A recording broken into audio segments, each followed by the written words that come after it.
नीट करायला आलेले फॅनची पिन दुकानात राहिले त्यामुळे ताराची पिन तयार करून लावावं त्याला. ही मळंब्र्यातलंच काम आहे जे की आपण केलं होतं. इथं 2 वॉल लाईट होत्या पण त्यांनी काढून ठेवलेत वाटते बंद पडल्या होत्या म्हणून. ह्याच घरामधल्या 2-3 बोर्डामधल्या 2-3 पिन लॉक निघले ते त्यामुळे बसवून घ्यायचे त्याने आपल्याला. गावाकडे सुद्धा असा रस पेताना ह्याच्यामध्ये स्ट्रॉ टाकून दिले जी की पहिल्यांदाच बघितलंय. मी स्लॅबवर असल्यामुळे अनिकेतन पप्पा इथं कटिंगला आलते पाईप कमी पडली होती त्यामुळे आज पाईप घेऊन इथली पाईपिंग करून घेतली आहे. इथली बी पाईप बसवली नव्हती आणि 18 मॉडेलमधली पण बसवली नव्हती. ते आता बसवून घेतलेली. वरनं खाली आपल्याला वॉशिंग मशीनला एक बोर्ड काढायचा आहे. विषय असा झाला आहे तिथला बोर्ड काढून घेतला MC बॉक्सच्या खालचा.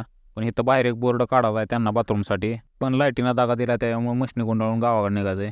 ह्या कामावर आपल्याला डायरेक्ट आता वायरिंग घ्यायचं आहे त्यामुळे इथल्या डब्याची टोपणं काढून घ्यावं म्हणलं आधी.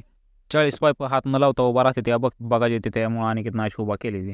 ह्या 1 BHKची आपल्याला पायपिंग करायची. एल टाईप गॅलरी आहे भरपूर काम आहेत आपल्याला आता. मी फक्त पाईप वर घेऊन आलो तो बाकीचं सामान अनिकेतन पप्पा वर घेऊन यायला लागली. मार्किंग करून घ्यायच्या आधीच पावसानं सुरुवात केली त्यामुळे आपल्याला आता